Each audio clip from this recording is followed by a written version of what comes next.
आप सभी लोगों का मेरे YouTube चैनल पर बहुत बहुत स्वागत है। जीवन में दुख की सत्ता रहती है, किसी न किसी रूप में हमें दुख की प्राप्ति होती रहती है। इस वीडियो के अंतर्गत प्रयास किया जाएगा कि हम वेदांत दर्शन और बौद्ध दर्शन के हिसाब से दुखों को अपने जीवन से कैसे समाप्त कर सकते हैं, इसको देखने का प्रयास किया जाएगा। और अगर हम वेदांत दर्शन के मार्ग पर नहीं चल रहे हैं और सांसारिक समस्याओं से मुक्त होना चाहते हैं, या हमने कोई टारगेट लिया हुआ है, कोई लक्ष्य लिया है, उसको प्राप्त करना चाहते हैं, प्राप्त नहीं कर पा रहे हैं, कहीं ना कहीं दुख हमें मिल रहा है, तो उससे कैसे बाहर आया जाए, इसको भी बताने का प्रयास किया जाएगा। तो पहले हम वेदांत दर्शन के हिसाब से देख लेते हैं, फिर हम संसार से जुड़ी जो हमारी समस्या है, टारगेट एम को लेकर के उस पर आपके सामने चर्चा की जाएगी कि उसको हम कैसे सॉल्व करें या कैसे किया जा सकता है। एक आदर्श स्थिति रहती है तो उसके बारे में आपके सामने कुछ विचार रखा जाएगा। सबसे पहली चीज़ ये है कि अगर हम दुख के बारे में देखें कि दुख क्या है, तो एक प्रकार की ये अनुभूति है, हमारे मन को ये अनुभूति प्राप्त होती है दुख की। दुख की स्थिति में होता क्या है कि कोई ना कोई विषय होता है, दुख बिना विषय के नहीं हो सकता, किसी न किसी विषय से ये जुड़ा होता है। और ऐसा भी हो सकता है कि बहुत सारे विषयों से जुड़ करके दुख उत्पन्न हो। कोई एक विषय हो सकता है और बहुत सारे विषय भी हो सकते हैं। बहुत सारी हमारे जीवन में समस्याएं होती हैं, तो समस्याएं विषय के रूप में ही होती हैं और फिर दुख की उत्पत्ति होती है।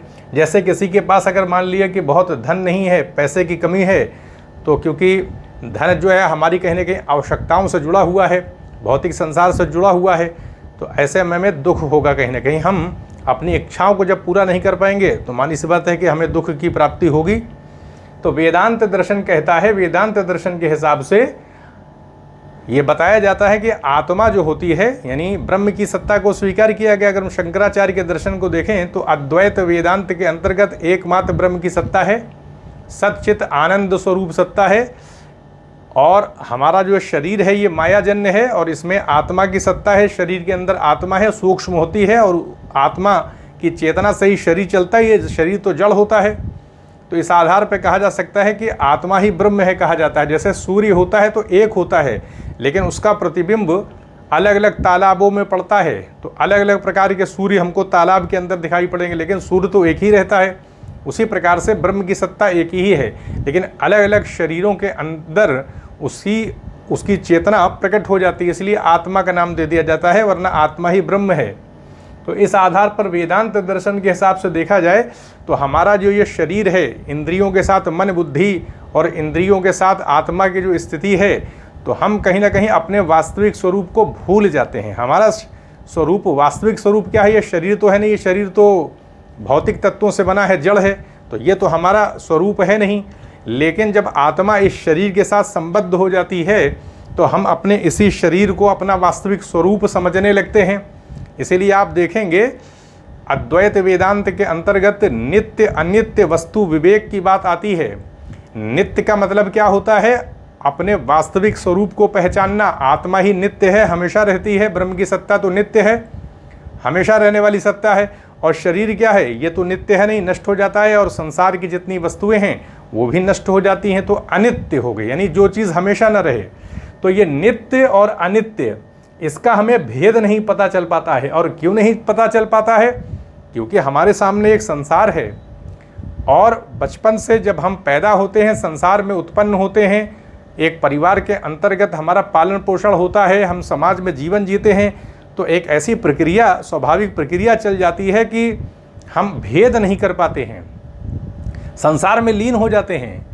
हम वो अंतर्दृष्टि अपने अंदर विकसित नहीं कर पाते, हमारे अंदर चिंतन की गहराई जो है वो विकसित नहीं हो पाती कि हम ये जान सकें कि हमारा वास्तविक स्वरूप जो है वो नित्य है और ये हमारा शरीर अनित्य है, और नित्य और अनित्य का मेल है, और इसी मेल के अंतर्गत हम जीवन जी रहे हैं। तो दुख की प्राप्ति मानी सी बात है कि जब अपने स्वरूप को भूल जाएंगे, माया को अविद्या भी कहा जाता है, अविद्या को अज्ञान भी कहा जाता है। तो अज्ञान ही तो है कि हम अपने नित्य स्वरूप को नहीं देख पा रहे हैं कि उसके साथ अनित्य शरीर जुड़ा हुआ है और नित्य आत्मा है, और हमारे सामने एक संसार है, समाज है, लोग हैं, परिवार है तो हमारी गति फिर उसी प्रकार से चलती है।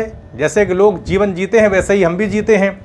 तो फिर उसमें जब हम जीवन जिएंगे संबंध से संबंधित, यानी जब हमारा लोगों से संबंध होगा तो व्यवहार जन्य बहुत सारी विकृतियां होती हैं जिससे हमें दुख मिलता है। तो संबंधों के आधार पर भी दुख प्राप्त होता है। हमें समाज में खुद को स्थापित करना होता है तो उससे भी रिलेटेड दुख आएगा। तो फिर दुख का दरवाज़ा यानी उसका मार्ग अलग अलग प्रकार से खुल जाता है और लगातार फिर हम दुख उठाते हैं और दुख के साथ साथ सुख भी मिलता है। तो इस प्रकार कहा जा सकता है कि वेदांत दर्शन के हिसाब से हमारा स्वरूप तो नित्य है, चेतन है, आनंद स्वरूप है। यानी वास्तविक स्वरूप हमारा आनंद वाला है, हमेशा के लिए आनंद की उपलब्धि है। लेकिन हम अपने वास्तविक स्वरूप को समझे तो, और समझेंगे कैसे? जब हम आत्मा को जानेंगे और अविद्या का नाश होगा। अब ये अविद्या का नाश कैसे होगा, यानी अज्ञान का नाश कैसे होगा? जब हम नित्य और अनित्य वस्तुओं में भेद करें। और ये कैसे होगा? ये विवेक दृष्टि से होगा। विवेक किसे कहते हैं? विवेक का मतलब ये होता है कि नित्य और अनित्य की पहचान। ये समझ लेना कि संसार मिटने वाला है, यह हमेशा नहीं रहेगा। जब ये दृष्टिकोण हमारे अंदर विकसित हो जाएगा, इसकी गहराई बैठने लगेगी, तब क्या होगा कि फिर वही विवेक हमारे अंदर विरक्ति या वैराग्य को पैदा कर देगा। क्योंकि विवेक ही वैराग्य या विरक्ति को पैदा कर देता है, संसार से हमारा मन हटने लगेगा। तो ये हमने देख लिया। ये होगा कैसे?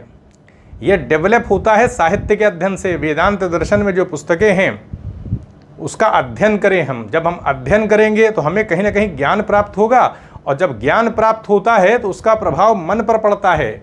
हमें पता नहीं लगता लेकिन पड़ता रहता है। और फिर होता क्या है कि धीरे धीरे हमारे अंदर और चेतना हमारी विकसित होने लगती है, हमारा सोचने का ढंग बदलने लगता है, गहराई आने लगती है। तो इस आधार पर ज्ञान का प्रभाव पड़ता है। तो कहने का अर्थ क्या है कि हमें ये पहचानना पड़ेगा, अगर हम ये जान गए ये संसार अनित्य है, हमारा शरीर भी अनित्य है, और हमारा जो वास्तविक स्वरूप है वो क्या है? चैतन्य युक्त सत्ता, आत्मचेतना। यानी आत्मा के रूप में हम हैं, लेकिन इस शरीर के अंदर वो आत्मा है। उस ब्रह्म की चेतना की अभिव्यक्ति हमारे शरीर में हुई है, वही है आत्मा। तो अब अगर ये अंतर्दृष्टि हमारे अंदर विकसित हो जाए तो फिर क्या होगा कि हम फिर दुख से जब विरक्ति आ जाएगी तो संसार में हमारी गतिविधियां सीमित हो जाएंगी। हम उतना ही जीवन यापन के लिए कार्य करेंगे जितना कि हमारे शरीर के पालन पोषण या परिवार के पालन पोषण के लिए हो जाए। संग्रह नहीं करेंगे, धन संपदा अर्जित करने के लिए ही प्रयास नहीं करेंगे। तो धीरे धीरे क्या होगा, हम आत्म साक्षात्कार के माध्यम से आत्मा को जान लेंगे, और जैसे ही जानेंगे वैसे ही दुख क्या हो जाएगा, समाप्त हो जाएगा। तो ये दुख हमारे साथ अटैच्ड है, जुड़ा हुआ है। क्यों? क्योंकि हम अज्ञान में हैं, अविद्या के अंतर्गत जीवन जी रहे हैं। तो इसके लिए प्रयास तो हमको करना पड़ेगा, कोई और प्रयास तो करेगा नहीं। वेदांत दर्शन के अंतर्गत शंकराचार्य और बड़े बड़े आचार्य उन्होंने हमें रास्ता बता दिया। अब ये हमारे अपने प्रयास के ऊपर भी तो होता है। बौद्ध दर्शन के अंदर भी बता दिया गया है कि निर्वाण की प्राप्ति में सुख दुख दोनों अवस्थाओं का लोप हो जाता है। निर्वाण क्या है? निर्वाण एक प्रकार से प्रतीद्य समुत्पाद के माध्यम से कारण कार्यजन्य ये संसार दिखाई पड़ रहा है, वास्तविक नहीं है। सापेक्षता की स्थिति है, एक दूसरे से चीज़ें उत्पन्न होती हैं। कोई भी चीज़ पैदा होती है तो किसी दूसरे से पैदा होती है। और फिर अष्टांगिक मार्गों के अंतर्गत हम सम्यक दृष्टि, सम्यक संकल्प, सम्यक वाक, सम्यक कर्मांत, सम्यक आजीव, सम्यक समाधि, सम्यक क्या कहते हैं, स्मृति, सम्यक व्यायाम की प्रक्रिया, फिर स्मृति की प्रक्रिया, उसमें चले जाते हैं, समाधि की प्रक्रिया में चले जाते हैं। 4 प्रकार की समाधि है। तो अष्टांगिक मार्गों के अंतर्गत हम जब अनुपालन करते हैं, सम्यक वाक का अच्छा यानी हमारी जो बातचीत करने का हमारा ढंग होता है, वार्तालाप का ढंग होता है, उसमें हम सच्चाई का पालन करते हैं, सत्यता उसको अपने जीवन में अपनाते हैं। हमारा कर्म सही होना चाहिए, सम्यक कर्मांत है। फिर सम्यक आजीव, हमारी आजीविका भी सही हो, यानी हम सही ढंग से अपना जीवन यापन चलाएं, असंगत कर्मों से धन अर्जित न करें। और उसके बाद फिर आता है आपके सम्यक व्यायाम की स्थिति है, हम चीज़ों को निरंतर अभ्यास में लेके आएँ। सम्यक दृष्टि, सम्यक संकल्प और 4 आर्य सत्यों में विश्वास हो। फिर आता है हमारा सम्यक स्मृति की बात आती है, और फिर सम्यक समाधि, 4 प्रकार की समाधि होती है, और फिर कहीं जाकर के निर्वाण की प्रक्रिया होती है। तो इससे भी क्या हो जाता है, दुख की समाप्ति हो जाती है निर्वाण में। तो ये बौद्ध दर्शन के अंतर्गत एक प्रक्रिया बताई गई है। अब हम आते हैं उस रास्ते पर जो संसार से जुड़ा हुआ है, यानी संसार के अंतर्गत अगर हम वेदांत के रास्ते पर नहीं चल रहे हैं, पूरा भौतिक जीवन ही जी रहे हैं और फिर दुख आ जा रहा है तो उसको कैसे समाप्त किया जाए। तो सबसे बड़ी चीज़ है कि हम किसी न किसी लक्ष्य को लेकर के चलते हैं। मानी सी बात है, कोई ना कोई लक्ष्य लेकर के चलेंगे, और अगर वो लक्ष्य प्राप्त हो जाता है, क्योंकि दो ही प्रकार के लक्ष्य, या तो हम निजी व्यवसाय अपना करेंगे या हम किसी जॉब के लिए, अपनी आजीविका के लिए ही ज़्यादा लोग दुख उठाते हैं। तो इन्हीं दोनों के बारे में कुछ विचार रखा जाएगा। एक तो यह कि हम प्राइवेट यानी निजी तौर पर कोई व्यवसाय कर रहे हैं तो उसमें हमें ईमानदारी का अनुपालन करना चाहिए, सच्चाई के रास्ते पर चलें, झूठ नहीं बोलें। यानी ईमानदारी के रास्ते पर चलते हुए हम बड़ा सा बड़ा व्यवसाय खड़ा कर सकते हैं, क्योंकि विश्वास का बहुत बड़ा मूल्य होता है। अगर हम जो व्यवसाय कर रहे हैं उसमें सेवा का भाव अपना लें कि हमारे माध्यम से लोगों को अच्छी चीज़ें उपलब्ध हों, और हम सेवा का भाव अपनाते हुए कम पैसा लेते हुए व्यवसाय अगर शुरू करें तो धीरे धीरे, यानी हमें जल्दबाजी नहीं करना है, धीरे धीरे अच्छा व्यवहार हो। हमसे कोई मिलने आता है तो एक अच्छा ट्रीटमेंट होना चाहिए, अच्छा व्यवहार, सामने वाले को ये फील हो कि बहुत अच्छा व्यवहार है उनका, और झूठ बोलते हुए नहीं देखा गया है, ऐसा विश्वास दूसरों का होना चाहिए।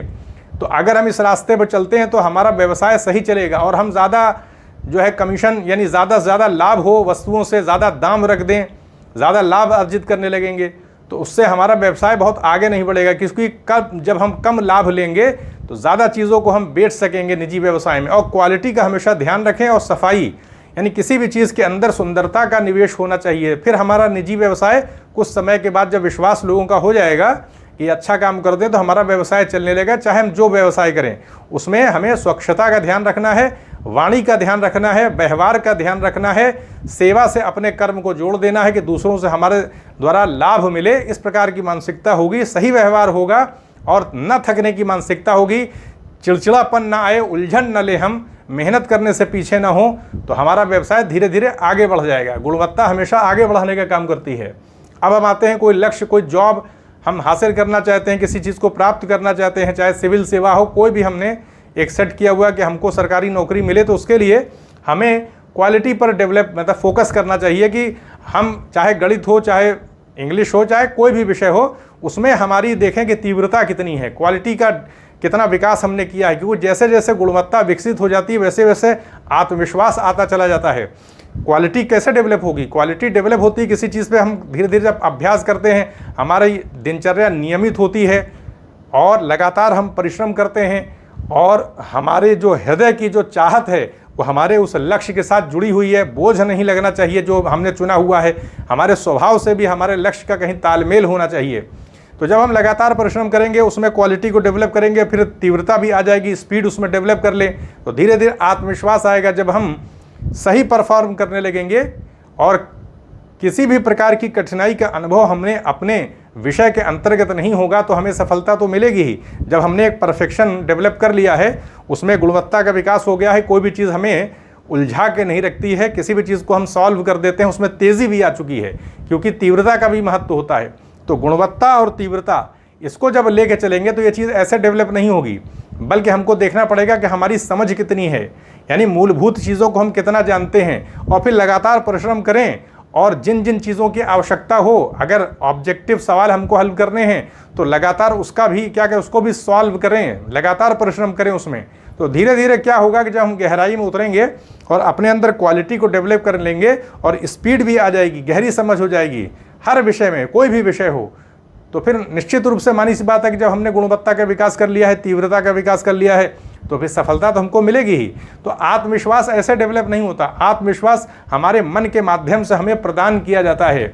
हमारा मन हमारी एक्टिविटी को जानता रहता है कि हम क्या कर रहे हैं, हमारी प्राथमिकताएं कौन कौन सी है। तो हमें अपनी दिनचर्या को भी देख लेना चाहिए कि हम जिस लक्ष्य को लेकर चल रहे हैं उसके लिए कितने समर्पित हैं, और दूसरी प्राथमिकताओं के बारे में देख लें कि हम अपने लक्ष्य से हट करके क्या कर रहे हैं और क्यों कर रहे हैं, तो इसका मूल्यांकन होना चाहिए। तो ऐसे इस मार्ग पे हम चलेंगे और गुणवत्ता का विकास कर लेंगे, तो जो संसार में हम अपने व्यवसाय से या सरकारी जॉब से रिलेटेड कोई अगर हम दुख उठा रहे हैं, सफलता नहीं मिल रही है, तो जैसे ही क्वालिटी का विकास होगा, लगातार हम समर्पित होकर कार्य करेंगे, तो एक समय ऐसा आएगा कि हम अपने लक्ष्य को प्राप्त कर लेंगे। तो इसलिए मूल्यांकन, अपने कार्यशैली का मूल्यांकन करना चाहिए कि हम क्या कर रहे हैं, किस प्रकार कर रहे हैं, और विषय पर हमारी कमांड कितनी है और कितना हमने उसमें वर्क किया है, तब क्वालिटी डेवलप होती है। और उसमें हमें दूसरों से सहायता भी ले लेनी चाहिए। तो ये आपके सामने एक वेदांत दर्शन के अंतर्गत दुखों को किस प्रकार से समाप्त किया जा सकता है, ये प्रक्रिया रखी। और अगर हम वेदांत दर्शन के रास्ते पर नहीं चल रहे हैं और संसारिक समस्याओं से कोई हम संबद्ध होकर के दुख उठा रहे हैं, तो उसको भी किस प्रकार से दूर किया जा सकता है, ये आपके सामने एक संक्षेप में विचार रखने का प्रयास किया गया। तो यहीं पर अनुमति दें, चैनल को सब्सक्राइब भी करें, शेयर भी करें। आप सभी लोगों का बहुत बहुत धन्यवाद।